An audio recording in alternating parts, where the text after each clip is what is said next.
پاک ہے وہ ذات جو لے گئی اپنے بندے کو راتوں رات مسجد اقصی سے مسجد حرام سے مسجد اقصی تک. اگر یہ بات کسی انسان کی طرف منسوب ہوتی تو بات اور تھی. اگر یہ فعل حضور کی طرف منسوب ہوتا کہ حضور گئے تو بات اور تھی کہ میں آیا نہیں لایا گیا ہوں. حضور گئے نہیں لے جائے گئے ہیں، اور لے جانے والے وہ ذات ہے سبحان الذی اسرا، وہ پاک ہے ہر عیب سے، ہر نقص سے، ہر ذوق سے، ہر کوتاہی سے.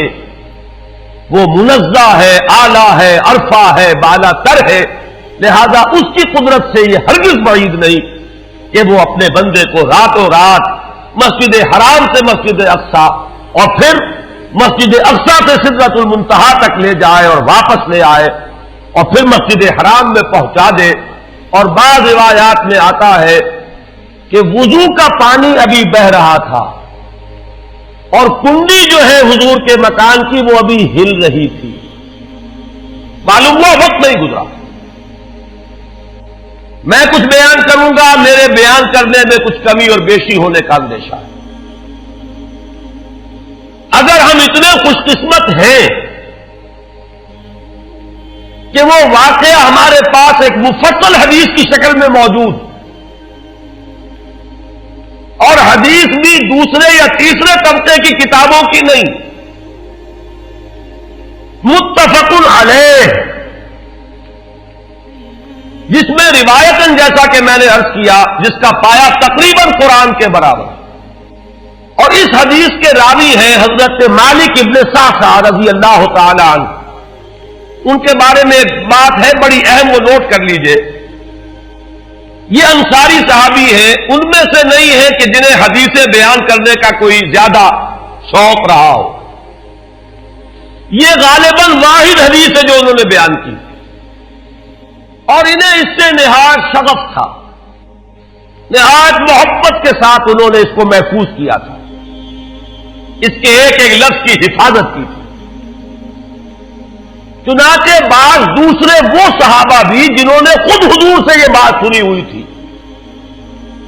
اب ایک تو وہ خود براہ راست روایت کر رہے ہیں حضور سے کہ ہم نے سنا، حضرت انس ابن مالک رضی اللہ تعالی عنہ خود، لیکن وہ صحابہ بھی ان کی خدمت میں خاص طور پر حاضر ہو کر ان سے اس روایت کو سنتے تھے، اس لیے کہ اس روایت میں ان کا درجہ بہت بلند ہے، ان کو اس سے بہت شغف تھا. تو صحابہ جو براہ راست حضور سے سن چکے وہ بھی ان کے پاس جا کر خاص طور پر اس حدیث کو سنا کرتے ہیں. چنانچہ یہ روایت جو متفق علیہ ہے، یہ امام بخاری جو اس کو لائے ہیں عن قتادہ عن انس بن مالک عن مالک ابن صعصع رضی اللہ تعالی عنہم. حضرت انس ابن مالک سے روایت موجود ہے مسلم شریف میں براہ راست ان سے، لیکن یہ اس روایت کو بیان کر رہے حضرت مالک ابن صعصع رضی اللہ تعالی عنہ کے حوالے سے. روایت کیا ہے؟ ان النبی صلی اللہ علیہ وسلم حدثهم عن لیلۃ اسری بہ. اب دیکھیے یہ مرفوع حدیث ہو گئی. حضرت صعصع بیان فرما رہے ہیں کہ نبی اکرم صلی اللہ علیہ وسلم نے خود ہمیں سنایا وہ حالات و واقعات سنائے جو اس رات کو پیش آئے جس رات سے انہیں لے جایا گیا.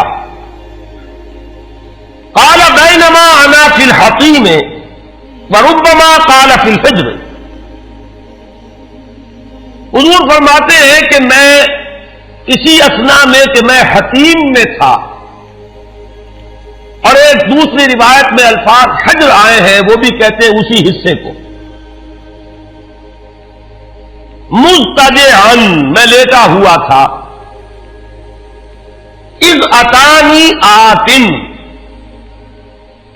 کہ اچانک میرے پاس ایک آنے والا آیا. یہ آنے والے کون ہیں؟ حضرت جبرائیل. یہ بعد میں واضح ہو جائے گا. فشق ما بین ہذہ الی ہذہ.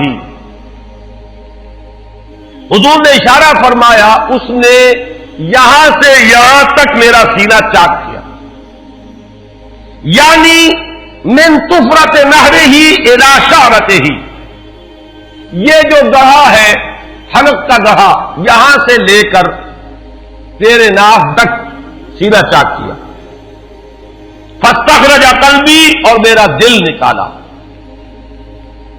ثم اعطیت بطست من ذهب مملوء ایمانا فغسل قلبی، پھر ایک تشت لایا گیا سنہری جو ایمان سے مملوء تھا، بھرا ہوا تھا،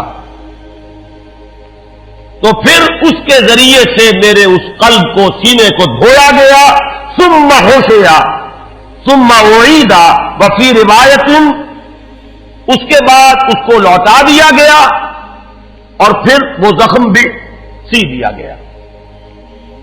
ایک روایت میں آتا ہے ثم غسل البطن بماء زمزم ثم ملئ ایمانا وحکمتا،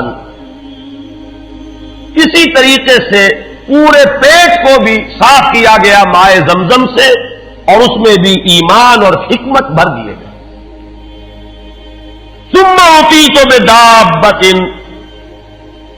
پھر میرے پاس ایک چوپایا لایا گیا، دون البغل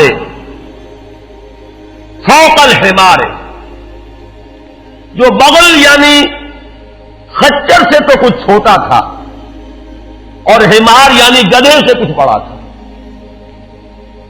اب یہ جو سفید تھا، یقال لہ البراق، جس کا نام براق ہے، وَيَدَعُ خَطْوَهُ عِنْدَ أَقْصَى طَرْفِهِ،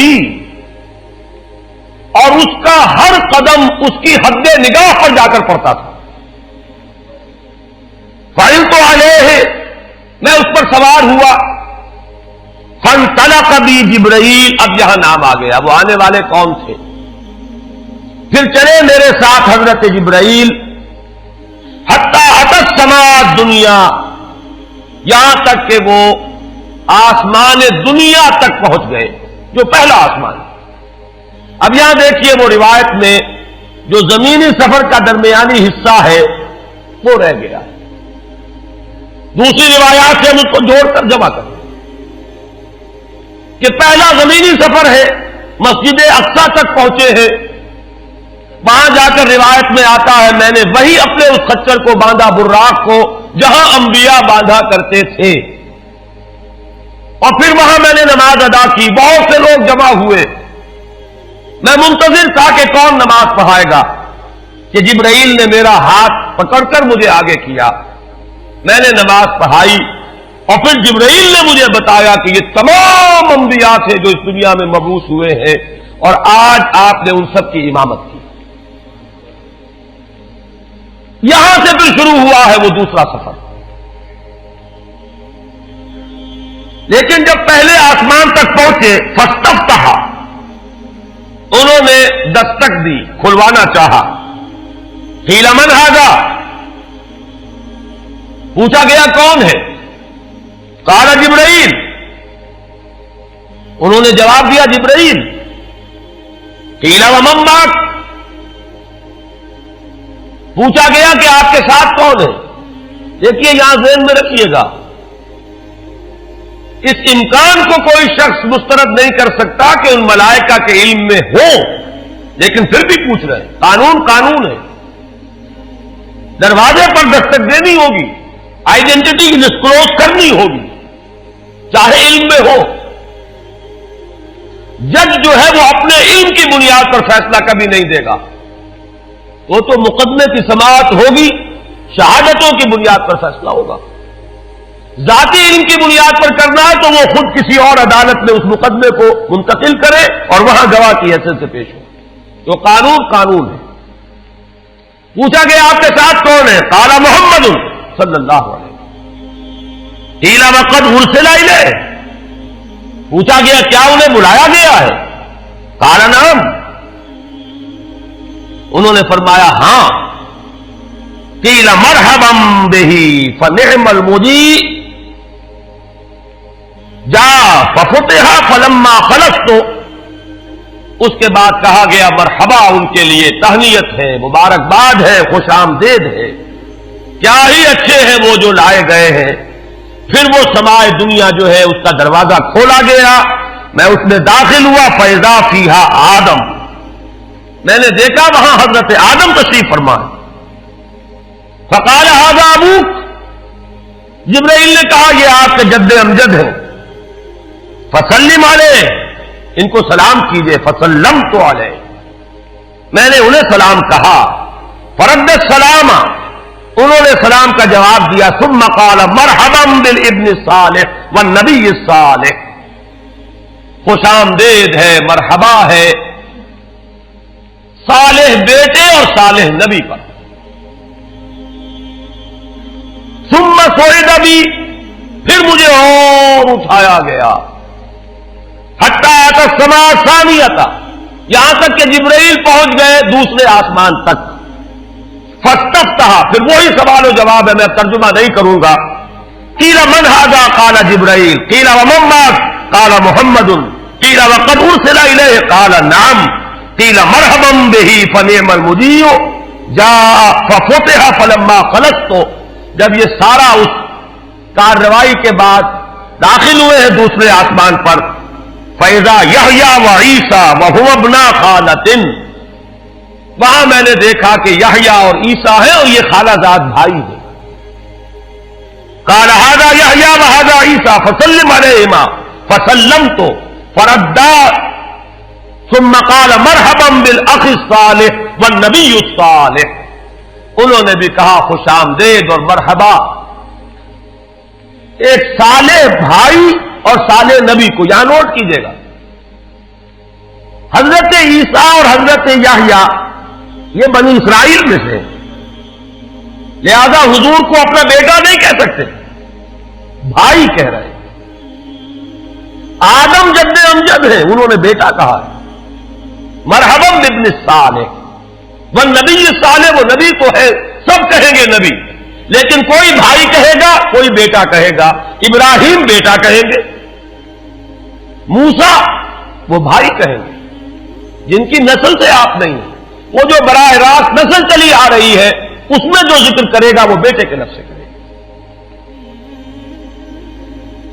ثم صعد بی الی السماء الثالثہ فاستفتح قیل من ھذا، قال جبرائیل، قیل ومن معک، قال محمدا، قیل وقد ارسل الیہ، قال نعم، قیل مرحبا بہ فنعم المجیء جاء ففتح فلما خلصت اذا یوسف، قال ھذا یوسف فسلم علیہ فسلمت علیہ فرد ثم قال مرحبا بالاخ الصالح والنبی الصالح۔ اب مجھے ترجمے کی ضرورت نہیں ہے، ایک مرتبہ بات آپ نے سمجھ لی، اب تیزی کے ساتھ میں اس حدیث کو پڑھ دینا چاہتا ہوں۔ ثم صعد بی، پھر مجھے اور بلندی پر لے جایا گیا، حتی اتی السماء الرابعۃ فاستفتح قیل من ھذا، قال جبرائیل، قیل ومن معک، قال محمد، قیل وقد ارسل الیہ، قال نعم، قیل مرحبا بہ فنعم المجیء جاء ففتح فلما خلصت فاذا ادریس فقال ھذا ادریس فسلم علیہ فسلمت علیہ فرد ثم قال مرحبا بالاخ الصالح والنبی الصالح۔ یہاں ملاقات ہوئی حضرت ادریس علیہ الصلوۃ والسلام سے۔ ثم صعد بی حتی اتی السماء الخامسۃ فاستفتح قیل من ھذا، قال جبرائیل، قیل ومن معک، قال محمد، قیل وقد ارسل الیہ، قال نعم، قیل مرحبا بہ فنعم المجیء جاء ففتح فلما خلصت فاذا ہارون، قال ھذا ہارون فسلم علیہ فسلمت علیہ فرد ثم قال مرحبا بالاخ الصالح والنبی الصالح۔ ثم صعد بی حتی اتی السماء السادسۃ فاستفتح قیل من ھذا، قال جبرائیل، قیل ومن معک، قال محمد، قیل وقد ارسل الیہ، قال نعم، قیل مرحبا بہ فنعم المجیء جاء ففتح فلما خلصت فاذا موسیٰ، قال ھذا موسیٰ فسلم علیہ فسلمت علیہ فرد ثم قال مرحبا بالاخ الصالح والنبی الصالح۔ چھٹے آسمان پر یہ حضرت موسیٰ سے ملاقات ہوئی۔ فلما جاوزت، بکا. جب میں آگے بڑھا تو حضرت موسیٰ روئے. قیل ما یبکیک، ان سے پوچھا گیا کہ آپ کو کیا چیز رلا رہی ہے؟ قال ابکی لأن غلاما بعث بعدی، کہ مجھے اس بات پر رونا آ رہا ہے یہ نوجوان محمد صلی اللہ علیہ وسلم، یہ میرے بہت بعد ان کی بعثت ہوئی ہے. يدخل الجنة من امته اکثر ممن يدخلها من امتی، میرے بہت بعد آنے کے باوجود ان کی امت میں سے جنت میں داخل ہونے والوں کی تعداد میری امت کے مقابلے میں بہت زیادہ ہوگی. بہرحال اپنی امت کا خیال تو ہے، وہ شفقت جو نبی اور رسول کو اپنی امت پر ہونی چاہیے وہ ہے بتمام و کمال. اسے معاذ اللہ کسی حسد پر معمول نہ کیجیے، بلکہ وہ جو احساس ہوا ہے اپنی امت کی محرومی کا، وہ ہے کہ جس نے حضرت موسیٰ علیہ السلام پر یہ کیفیت طاری کی. ثم صعد بی، پھر مجھے اور بلند کیا گیا، الی السماء السابعۃ، ساتویں آسمان پر. فاستفتح قیل من ھذا قال جبرائیل، قیل ومن معک قال محمد صلی اللہ علیہ وسلم، قیل وقد بعث الیہ قال نعم، قیل مرحبا بہ فنعم المجیء جاء، فلما خلصت فاذا ابراہیم قال ھذا ابوک ابراہیم فسلم علیہ، فسلمت علیہ فرد السلام، ثم قال مرحبا بالابن الصالح والنبی الصالح. حضرت ابراہیم نے پھر استقبال کیا، خوش آمدید صالح بیٹے اور صالح نبی کے لیے. ثم رفعت، اب ذرا یہاں نوٹ کیجئے گا، یہاں سوئد تو نہیں آیا، سوئد ابھی نہیں آیا، رفعت. پھر مجھے اور بلند کیا گیا الی سدرۃ المنتہی، یہ سدرہ منتہا ہے جس کا ذکر ہے سورۃ النجم. اسی سدرۃ المنتہا کے پاس جنت ماوا ہے، وہ جس کا وعدہ کیا گیا ہے، جو ٹھکانہ بنے گی اللہ کے نیکوکار بندوں کا، جس میں وہ رہیں گے ہمیشہ ہمیش. فادخلوها خالدین، وہ بھی وہی ہے. پھر اٹھائے گئے حضور بیت المعمور تک. ثم اعطیت باناء من خمر واناء من لبن واناء من عسل، پھر میرے سامنے یہ بیت معمور کیا ہے یہ بھی جان لیجئے. یہ در حقیقت اس سماء سابعہ پر، ساتویں آسمان پر خانہ کعبہ کا اصل جو ہے اللہ کا گھر، جس کا یہ ظل اور سایہ اس دنیا میں ہے خانہ کعبہ، یہ ہے وہ بیت المعمور،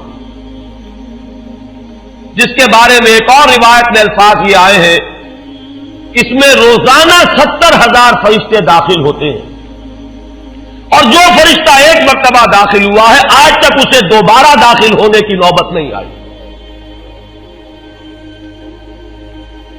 اسی طریقے سے وہ فرشتے ہیں جو طواف کرتے ہیں خانہ کعبہ کا. پھر جان لیجئے یہ ہماری نگاہوں سے مخفی عالم غیب کی ایک دنیا ہے اپنی جگہ، چاہے ہمیں نظر نہ آئے. پھر میرے سامنے 3 برتن لائے گئے، ایک دودھ کا اور ایک شہد کا اور ایک شراب کا. فاخذت اللبن، میں نے دودھ والا پیالہ اٹھا لیا. قال ہی الفطرہ، حضرت جبرائیل نے توثیق کی کہ یہ ہے اصل میں آپ کا انتخاب درست ہے، یہ فطرت ہے. فطرت اللہ التی فطر الناس علیہا، یہی جو فطرت انسانی سے قریب ترین شے ہے اس کا آپ نے انتخاب کیا. انت علیہا و امتک، اسی فطرت پر اے محمد آپ بھی ہے اور آپ کی امت بھی ہے. ثم فرضت علی صلوات 50 کل یوم، ایک اور روایت میں الفاظ آئے ہیں، اس میں اس کی وضاحت نہیں ہے کہ 3 چیزیں حضور کو یہاں عطا کی گئی. ایک تو 50 نمازیں جو فرض ہوئی، ایک دن رات میں 50 نمازیں، اور ایک سورہ بقرہ کی آخری 2 آیات جو تحفہ اللہ نے دیا محمد کو امت کے لیے صلی اللہ علیہ وسلم. آمن الرسول بما انزل الیہ من ربہ والمؤمنون کل آمن باللہ وملائکتہ وکتبہ ورسلہ. یہاں سے لے کر آخر تک فانصرنا علی القوم الکافرین تک یہ دو آیات یہ جنت کے خزانوں میں سے دو خزانے ہیں جو شب معراج کو عطا ہوئے ہیں محمد رسول اللہ کو بطور تحفہ امت کے لیے. اور تیسری بات یہ کہ اے نبی آپ کی امت کے لیے یہ خصوصی بات ہے کہ آپ کی امتیوں کے گناہ کبیرہ بھی بغیر توبہ کے معاف ہو سکیں گے. یہ خصوصی تحفے ہیں جو امت کے لیے لے کر آئے محمد صلی اللہ علیہ وسلم. 3 تحفے نماز جو اس معراج میں فرض ہو رہی ہے اور اسی کو حضور کہہ رہے ہیں الصلاۃ معراج المؤمنین. اہل ایمان کے لیے یہ بمنزلہ معراج ہے. اس میں پھر روایت میں تفصیل آ رہی ہے. واپس جب آئے ہیں حضرت موسیٰ سے ملاقات ہوئی اور انہوں نے یہ فرمایا کہ یہ 50 نمازیں بہت ہیں, مجھے تجربہ ہے, تمہاری امت اس کا تحمل نہ کر سکے گی, واپس جاؤ درخواست کرو کم کرواؤ. حضور گئے, 10 نمازیں اس میں معاف ہوئی, 40 ہوئی. پھر یہی بات ہوئی, پھر بھیجا حضرت موسیٰ نے, پھر 30 ہوئی, پھر 20 ہوئی, چوتھی مرتبہ پھر وہ 10 اور پھر 5 رہ گئیں. اس پر بھی حضرت موسیٰ نے یہ کہا اب بھی جاؤ یہ بھی بھاری ہے.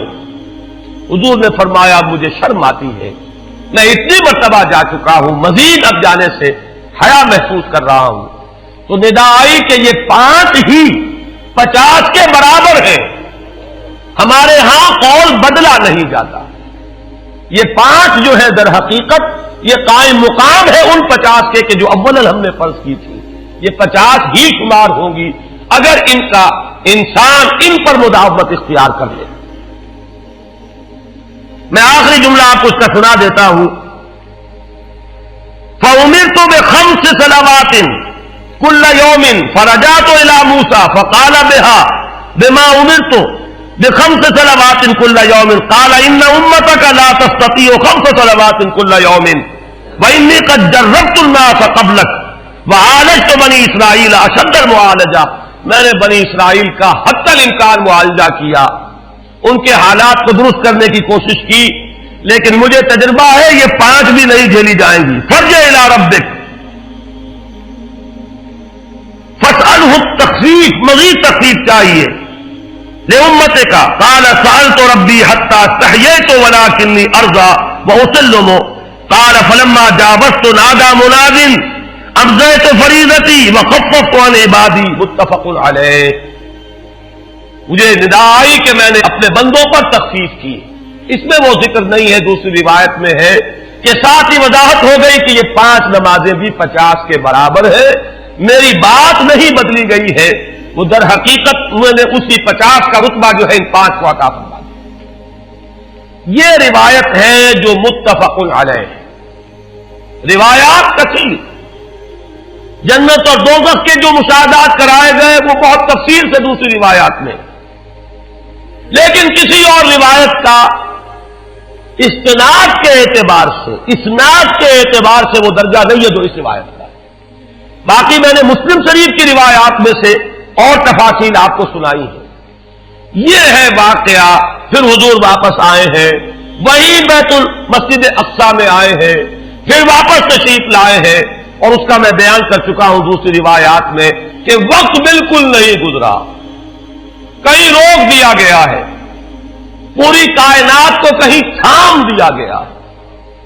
یہ بات تو وہ ہے جو آج سے پہلے بھی سمجھ میں آ سکتی تھی کہ شاید کسی ایک جگہ پر پوری کائنات کو روک دیا گیا. وقت بالکل نہیں گزرا کسی کے لیے, لیکن جیسا کہ میں نے عرض کیا اس وقت تو یہ بھی سمجھ میں آتا ہے کہ سب کے لیے وقت گزر رہا ہو اور صرف محمد الرسول اللہ کے لیے نہ گزرے صلی اللہ علیہ وسلم. آج یہ بات بھی سمجھ میں آ سکتی ہے, لیکن یہ ہے کہ قرین قیاس وہی پہلی بات ہے کہ اس میں پورے اس وقت کے لیے وقت کی رفتار کو روک دیا گیا ہو. وہ مثلا یاد آ گیا کہ آگے بڑھو یا وقت کی رفتار روک دو. تو یہ وقت کی رفتار ہے جو محمد الرسول اللہ صلی اللہ علیہ وسلم کے لیے روک دی گئی۔ اس کے بعد جو ہنگامہ ہونا چاہیے تھا وہ ہوا۔ صبح جب حضور نے فرمایا کہ یہ میرے ساتھ واقعہ پیش آیا ہے تو جو رد عمل ہونا چاہیے تھا وہ ہوا۔ یہاں تک بھی ہوا ہے کہ بہت سے مومنین صادقین متزلزل ہو گئے، مشرکین نے، کفار نے بغلیں بجائی کہ اب ہمیں موقع مل گیا۔ معلوم ہوتا ہے ابھی تک تو شک ہی کی بات تھی کہ ان کو کچھ خلل دماغی کا عارضہ ہے، اب تو ثابت ہو گیا، کسی شک و شبے کی گنجائش نہیں۔ چنانچہ اب آپ اس کا اندازہ کیجئے، یہ واقعہ مکے میں بیٹھ کر بیان کیا جا رہا ہے، امتحان لیے گئے ہیں۔ اچھا اگر گئے تھے تو بتاؤ مسجد اقصیٰ کے ستون کتنے ہیں، وہاں کی کھڑکیاں کیسی ہیں؟ حضور فرماتے ہیں، ایک حدیث موجود ہے کہ میں گھبرا گیا، اس لیے کہ کس کو یاد رہتا ہے؟ مسجد اقصیٰ میں جا کر حضور ستون تو نہیں گر رہے تھے، لیکن یہ کہ جب پوچھا جا رہا ہے تو مجمع میں تو ہو سکتا ہے کہ تالی پٹ جائے کہ اچانک اللہ تعالی نے میرے سامنے مسجد اقصیٰ کو کر دیا، اب میں دیکھ کر بتا رہا ہوں اور لوگ دنگ ہو رہے ہیں۔ اب دیکھیے وہ مشاہدہ جو میں نے عرض کیا تھا، مشاہدات بے شمار ہیں۔ جنت سامنے لے آئی جاتی ہے اور آگ سامنے لے آئی جاتی ہے، جہنم سامنے لے آئی جاتی ہے، مسجد اقصیٰ سامنے لے آئی گئی ہے، جن میں سے ہر سوال کا جواب حضور نے مشاہدے سے دیا ہے۔ اسی ضمن میں وہ واقعہ آتا ہے کہ حضرت ابوبکر کے پاس گئے لوگ دوڑے دوڑے، وہ یہ سمجھتے تھے کہ اگر یہ پالا ہم مار لیں تو پھر ہماری جیت ہے، ابو بکر کو اگر ہم متزلزل کر دیں تو پھر گویا کہ ہمارے لیے کوئی اور پرابلم نہ رہے گا۔ روایت میں آتا ہے حضرت ابو بکر نے بھی سن کر ایک دفعہ جھرجھری لی ہے، لیکن صرف ایک سوال کیا، کیا واقعی وہ یہ فرما رہے ہیں؟ لوگوں نے خوش ہو کر کہا، تالیاں بجائے، ہاں ہاں کہہ رہے ہیں، چلو ہم لے چلتے ہیں۔ انہوں نے سمجھا کہ ہمارا وار جو ہے کارگر ہوا ہے، واقعی کو تزلزل ہے، لیکن اگلا جواب ابو بکر کا یہ تھا، اگر وہ کہہ رہے ہیں تو 100% درست کہہ رہے ہیں۔ میں روزانہ یہ مانتا ہوں کہ فرشتہ آسمان سے ان کے پاس آتا ہے، تو اگر ایک مرتبہ انہیں آسمان پر لے جایا گیا تو یہ کون سی بعید ہے؟ یہ ہے وہ دن کہ جس کے بعد صدیق اکبر شمار ہوئے ہیں ابو بکر صدیق۔ حضرات، معراج النبی کے موضوع پر ڈاکٹر صاحب کی یہ تقریر اس کے بعد بھی چند منٹ جاری رہی تھی، لیکن چونکہ ہمارے پاس C90 کا کیسٹ ختم ہو چکا تھا، اس لیے اس کی ریکارڈنگ ہم نہیں کر سکے۔ بہرحال اسی پر اکتفا فرمائیے۔